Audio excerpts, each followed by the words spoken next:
Bonjour à tous et bienvenue dans ce deuxième tuto Carto. Aujourd'hui, on va apprendre à faire une map vintage à l'aide du logiciel Paint.net. C'est parti.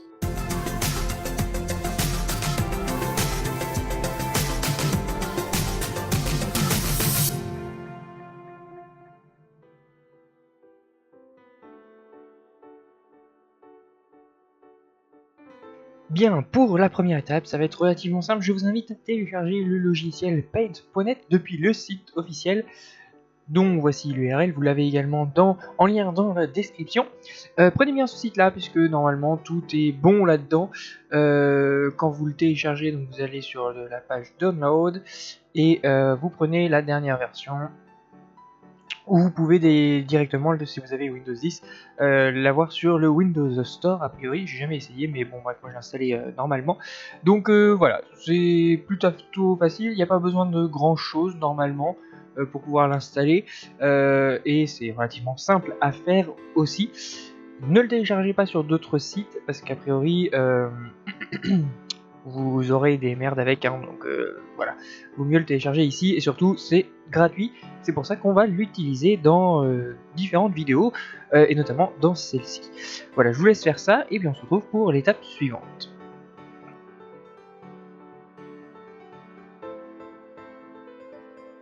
Deuxième étape, les fonds de carte. Il va vous en falloir deux.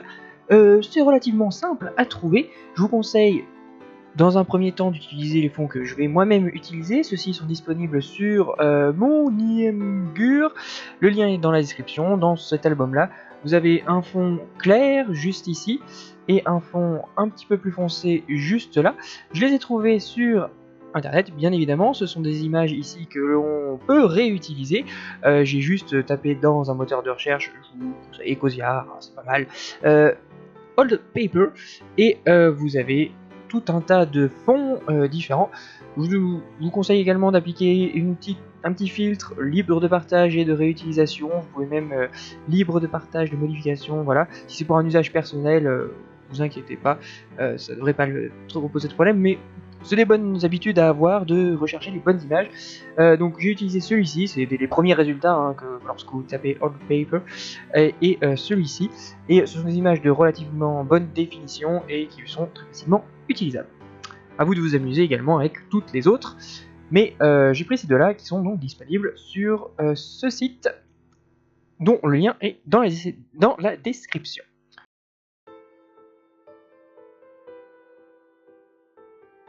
Pour la troisième étape, il va vous falloir dessiner le territoire que vous souhaitez représenter. Alors j'en ai un ici à l'écran de déjà dessiné, mais on va en faire un autre très rapidement. J'utiliserai ce premier là. Ça va nous permettre de savoir comment on crée un nouveau document. Alors un nouveau document sur Paint.net, vous avez une petite icône ici, nouveau, très simple. Vous définissez les paramètres de votre future image, la largeur, la hauteur, la résolution. Moi je laisse comme ça parce que j'ai pas forcément envie de m'embêter. Pour dessiner votre territoire, je vous invite à complètement supprimer tout ce qu'il y a là. Pour ça, vous sélectionnez l'ensemble. Alors moi j'utilise beaucoup le raccourci clavier ici, CTRL plus A, vous permet de sélectionner l'ensemble de votre zone de dessin. Vous supprimez avec Supr, ça reste simple. Ensuite, on va dessiner un territoire ici avec l'outil crayon, ou sur la touche raccourci c'est le P. Je pense qu'on peut les configurer. Ce crayon, voilà, vous dessinez un petit territoire. Je sais pas, on va dessiner une petite île comme ceci. Ça peut être un petit peu n'importe comment. Voilà, tac tac. Je fais ça un petit peu vite fait pour ce tuto. Tac, voilà, on a dessiné une île. On peut même en dessiner une deuxième. Tac, tac, tac, tac, tac, tac, tac. Faites-vous plaisir, hein, dessinez ce que vous avez envie de dessiner. Là, je fais ça rapidement pour le tuto. Et voilà, vous avez dessiné votre territoire. Alors là, on l'a fait rapidement, mais bien entendu, vous pouvez vous-même faire des contours un petit peu plus travaillés en fonction de ce que vous souhaitez, bien entendu, dessiner.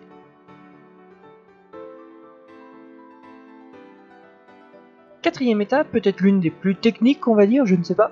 La première chose ici, ça va être de donc découper votre territoire dans les deux images qu'on a téléchargées précédemment.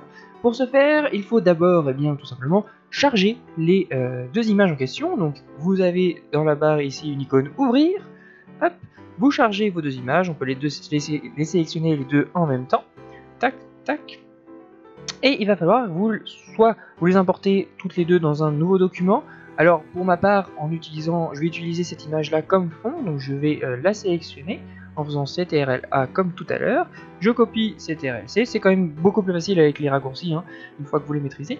Je fais nouveau, hop, il me fait un nouveau document directement aux dimensions voulues.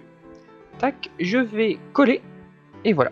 Alors pourquoi je fais cette opération là? Le mieux c'est toujours de ne pas modifier les documents, vos fichiers originaux, de sorte à pouvoir les réutiliser pour autre chose. Bon là c'est des images qui sont relativement faciles à retrouver sur le net, mais c'est pas toujours le cas, donc je vous conseille toujours de faire une copie et de garder les fichiers originaux à part. Donc là on a notre première image qui est déjà dans notre document. On va l'enregistrer tout de suite. Vous l'enregistrez en format paint.net, c'est préférable parce que ça permet de garder les différents calques que nous allons utiliser. On va appeler ça map vintage. Tac. Ensuite, vous allez créer un nouveau calque ici. Donc vous avez normalement une petite fenêtre de calque. Si elle n'apparaît pas, vous avez tout un tas d'options là-haut pour les afficher ou comment dire, les masquer, voilà. Vous pouvez afficher l'historique, vous pouvez afficher les couleurs et les paramètres, ça c'est une fenêtre spécifique. Voilà, donc on crée un nouveau calque via ce bouton là, normalement quand on met dessus, voilà, créer un nouveau calque. L'arrière-plan on le laisse comme ça. Ici on va tout de suite le renommer, donc vous double-cliquez dessus et vous appelez ça comme vous voulez. Moi je vais l'appeler territoire parce que ça décrit exactement ce qu'il y a dessus.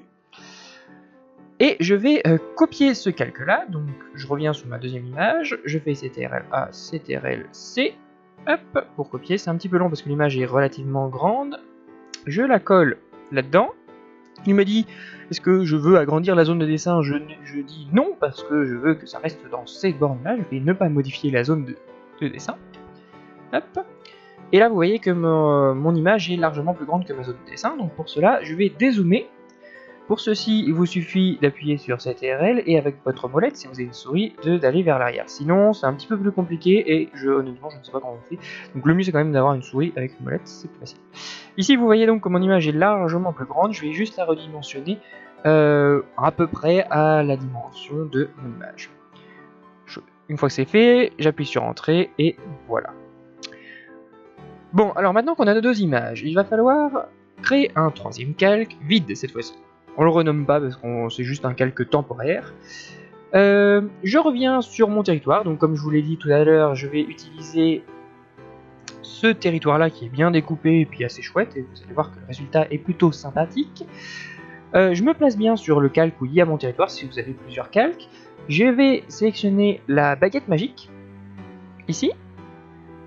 Hop, je sais pas si, voilà, sélectionner la baguette magique. Je sélectionne à l'extérieur de mon territoire, tac, comme ceci. Donc en fait, je vais sélectionner le contour quelque part du territoire que je veux dessiner. Là encore, je copie ce calque, je fais CTRL-C, hop, je reviens sur ma carte qui est ici. Toujours dans mon calque vide, je fais CTRL-V. Là, je dis ne pas modifier la zone de dessin, toujours. Je vais ajuster ma map là où je veux qu'elle soit placée. Surtout, je ne désélectionne pas, c'est très important. Hop, je la coche comme ceci. Voilà, là elle est bien, à peu près centrée. Et toujours sans désélectionner, je vais cliquer sur le calque territoire.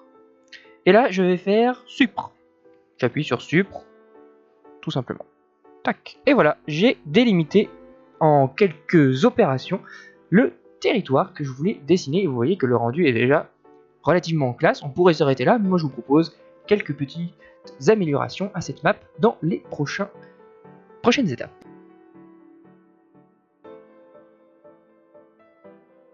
Alors, première chose que l'on peut ajouter à notre map, c'est une boussole. Pour ce faire, vous allez voir, c'est relativement simple.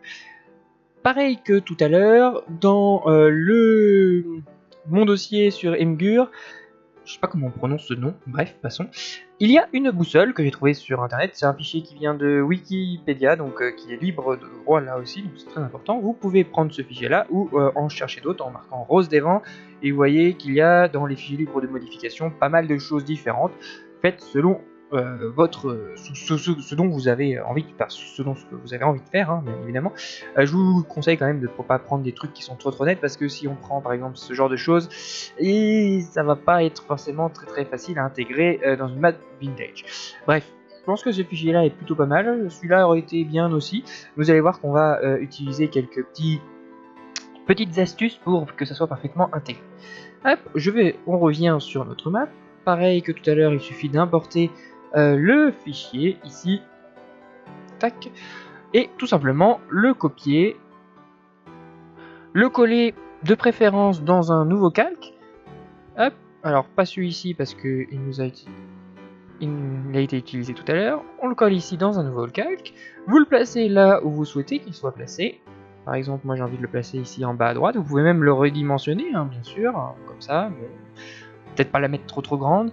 A priori, comme ceci, ça sera pas trop mal. Et ensuite, il va falloir la détourer. Et bien entendu, Paint.net a tous les outils nécessaires. Vous reprenez la baguette magique ici. Vous ajustez la tolérance selon ce que vous souhaitez. Alors moi je l'ai mise à 50%, mais enfin les deux bases à 50%, mais vous voyez que si je la diminue, bah, il va y avoir des zones qui ne seront pas prises en compte. Si je l'augmente, il y a trop de zones qui vont être prises en compte. Donc finalement, 50% c'est exactement la bonne valeur ici pour cette image là en tout cas. Hop, je sélectionne et là encore je vais appuyer sur Supr. C'est nickel, n'est-ce pas? Hop, je vais enlever quelques petites choses qui ne m'intéressent pas, notamment le N en haut qui dénote un petit peu, le S ici. Je vais améliorer un petit peu le contour parce que vous voyez par exemple à l'intérieur de la lettre D, eh bien, le contour n'a pas été fait. Hop, je vais diminuer un petit peu la tolérance, voilà, comme ceci. Et puis pour le reste, c'est à peu près bien. Non, par exemple à l'intérieur de West, c'est pas terrible. Hop. Là, faut vraiment ajuster au cas par cas. Ça peut prendre un petit moment, mais ça se fait pas mal quand même. Tac. C'est plus évident à faire avec Photoshop, bien entendu, mais c'est pas l'objet de ce tuto. Voilà, donc là j'ai ma petite boussole qui est bien. Par contre, vous voyez, elle dénote un petit peu avec le reste. Et pour cela, on va utiliser quelques petites options. Alors, je vais déjà renommer mon calque. Donc, pour renommer mon calque, je double-clique dessus. Je vais appeler ça boussole. Ou rose des vents, ça sera plus exact quand même. Rose des vents, et vous voyez que je peux varier le mode de fusion. Alors là, il y a pas mal de choses différentes. Vous avez assombrissement, ça permet d'intégrer un peu mieux la rose des vents à la map. Il y en a certains où ça va pas être du tout chouette comme ça. Ceci dit, ça peut donner des effets assez sympas pour tout autre travail. Celui-là n'est pas trop mal, mais il y a du bleu, donc ça nous intéresse pas non plus. Celui-là, non. Celui-là est pas mal du tout, bien qu'un peu trop marron. Mais ça, je peux éventuellement régler aussi l'opacité. À voir. Donc, faut ajuster. Densité couleur plus, c'est pas mal. Additif, non. Moi, j'ai mis multiplicateur. Parce que ça s'est intégré pas mal. Mais écran, non. Enrichissement, tac. J'hésite. Celui-là est vraiment bien. En diminuant un peu l'opacité, tac, 180, c'est pas si mal que ça. Ouais, c'est pas mal du tout, c'est dans les tons de la map, donc tout en restant assez discret. Voilà. Cette opération de multiplication, etc., d'intégration, vous pouvez également la faire sur votre territoire, si vous le souhaitez. Moi, je l'avais fait pour que on voit les plis, par exemple, vous avez sur le... Hop, sur le fond, il y a des plis. Et donc là, on le voit, on le devine un petit peu sur le territoire aussi. Donc ça permet d'un peu mieux intégrer notre territoire par rapport au fond.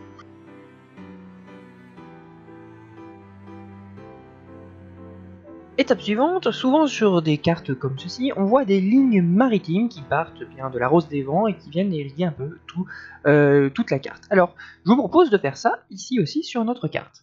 Pour ce faire, je vais prendre une des couleurs de notre rose des vents pour que ce soit la couleur de fond. Alors, je vais pas prendre la couleur de ligne, enfin, le pixel le plus foncé, mais quelque chose entre les deux. Faut ajuster, je pense que celui-là, il va être pas mal du tout. Hop. Donc pour cela, j'ai pris l'outil pipette, hein. Sélection de couleurs, touche raccourci K. Et ensuite, je vais créer des lignes. Ici, hop, grâce à cet outil-là, on va créer des lignes droites. Alors pour ce faire, vous allez voir, c'est relativement simple. Mais avant, bien sûr, on crée toujours un nouveau calque que l'on nomme ligne. il y a beaucoup de créativité dans les noms des calques, hein, bien entendu. Hop, on gérera le mode de fusion plus tard, et je vais créer des lignes qui partent tout simplement du bout de chacun des points de ma rose des vents. Hop. Pour forcer par exemple l'orientation et faire en sorte qu'elle soit bien droite et bien alignée, il vous suffit d'appuyer sur la touche mage. Alors c'est pas le petit cadenas, c'est la touche qui est en dessous avec la flèche vers le haut. Et voilà, vous tracez des lignes bien droites. Et ensuite vous appuyez sur entrée pour valider vos lignes. Et vous faites ça sur tous ou une partie des différents points cardinaux qui composent votre rose des vents.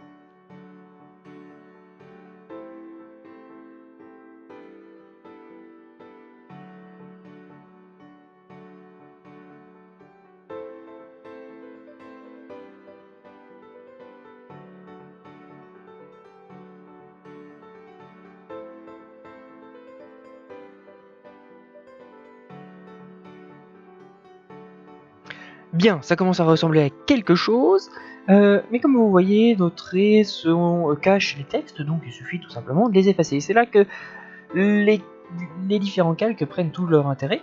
Vous choisissez donc l'outil gomme, vous prenez quelque chose d'assez épais, et il suffit d'enlever, d'effacer les lignes jusque là, comme ceci, tac. Alors soit vous le faites de cette manière-là, soit vous faites une sélection et vous enlevez toutes les lignes. Moi je le fais comme ça parce que c'est non pas plus précis, mais ça permet de faire quelque chose quand même de relativement propre. Tac, comme ceci, hop.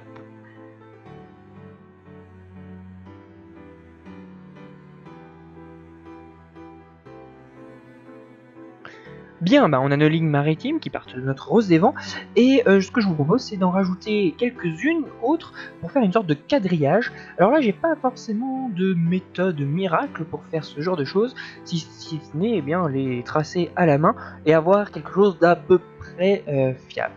Eh bien on fait ça tout de suite.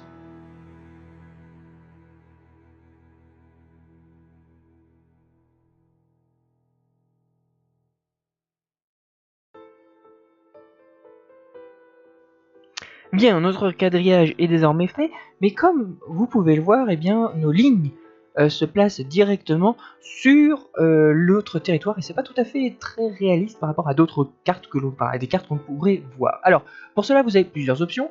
Ici, il suffit juste de descendre le cadre pour qu'il passe en dessous, mais là, il y a un petit problème, parce que notre calque territoire, nous l'avons mis en mode de fusion multiplicateur. Donc, ben, du coup, les lignes se voient quand même parce que les couleurs en fait se multiplient ou s'additionnent, enfin, se multiplient entre elles et du coup sont vachement plus foncées. Alors, pour ce faire, il y a une méthode très simple. Vous allez sélectionner sur votre calque territoire, vous prenez la baguette magique, vous sélectionnez dans le vide, ce qui va sélectionner en fait toute la partie qui ne correspond pas à votre territoire. Sans désélectionner, vous sélectionnez votre calque ligne, vous faites une inversion, la sélection, et pour ce faire, le plus simple, c'est d'appuyer sur CTRL et I en même temps. Vous voyez, ça a tout de suite inversé la sélection. Dans le calque ligne, vous allez supprimer en fait toutes les lignes qui se situent sur l'emplacement de votre territoire. Et voilà, tout simplement, là on a des lignes qui s'arrêtent pile poil au bord du territoire, et c'est véritablement très sympa, hein, il faut le dire. Dernière étape pour ces lignes, juste faire un mode de fusion. Ici, mode multiplicateur, c'est pas mal, ça permet de bien intégrer ces lignes à la carte.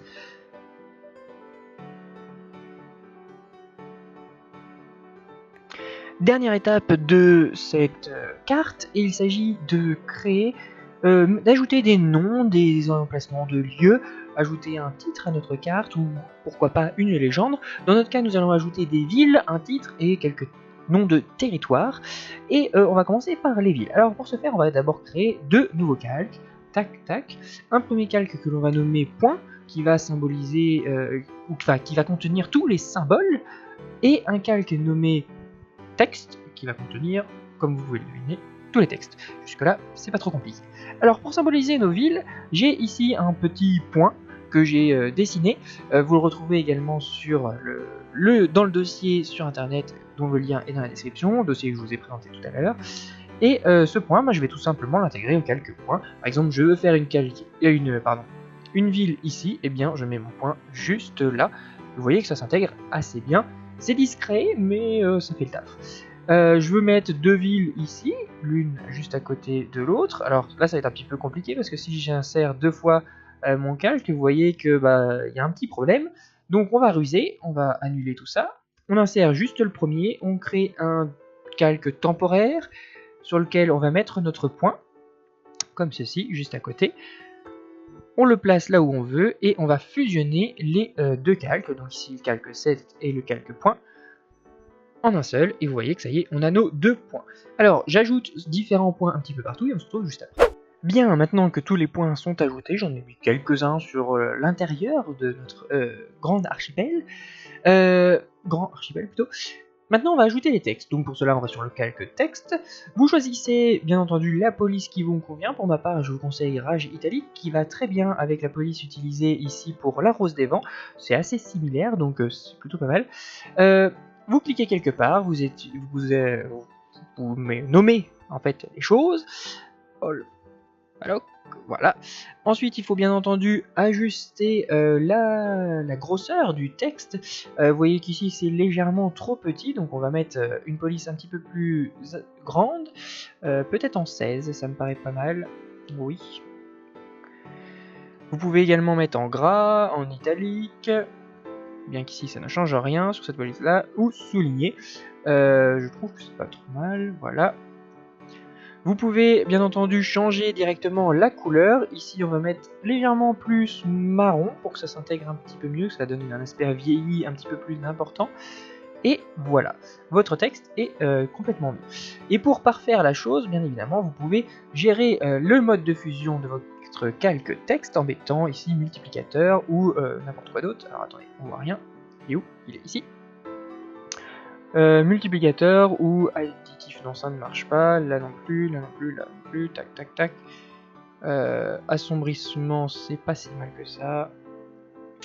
Non, multiplicateur c'était pas mal du tout. Tac, ça change pas énormément de choses à vrai dire.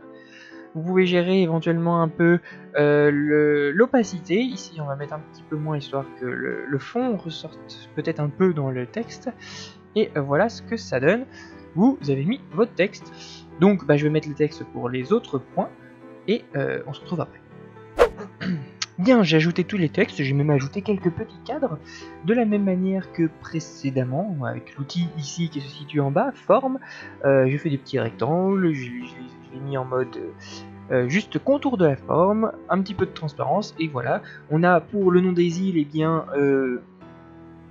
un cadre autour, et sinon ce sont les noms tout simplement. C'est d'ailleurs, la police est d'ailleurs un petit peu plus grosse, et voilà ce que ça donne pour notre carte. Alors, c'est tout à fait perfectible, bien entendu, mais c'est déjà pas mal, notamment puisqu'on travaille avec le logiciel Paint et pas avec Photoshop ou quoi que ce soit d'autre. Donc c'est un logiciel qui est très simple. Pour parfaire les choses, on pourrait avoir notamment un petit flou ici pour mieux intégrer la bordure de notre territoire, mais il n'y a pas d'outil de la sorte ici pour le moment. Il y a un outil ajustement où on peut faire des flous, mais c'est un petit peu, je sais plus où c'est, mais il y a un outil pour faire des flous, voilà, flou ici, mais bon, c'est pas l'idéal. D'ailleurs on peut pas le faire sur le texte. Regardez, on peut essayer quand même. Effet flou, flou, flou, flou, flou, flou, flou, flou, flou, flou, flou gaussien. Vous voyez que c'est largement, c'est beaucoup, c'est très très flou. Alors si je le mets juste 1, remarquez, si je mets 1, c'est pas si mal que ça. Ah, c'est pas mal, on peut faire comme ça. Donc dans les effets, vous pouvez mettre un petit effet de flou sur les bordures, et de sorte à ce que le terrain s'intègre un petit peu mieux au fond. Voilà pour cette vidéo, j'espère qu'elle vous aura plu. Vous retrouverez la carte bien entendu sur Twitter, depuis quelques jours normalement elle doit être postée ou en vignette de cette vidéo. Je vous remercie d'avoir regardé cette vidéo et n'hésitez pas à me dire si ça vous a plu ou pas, et si ça vous a été utile ou pas, auquel cas j'essaierai ou non d'en refaire d'autres. Voilà, merci d'avoir regardé et je vous dis à bientôt pour de nouvelles vidéos.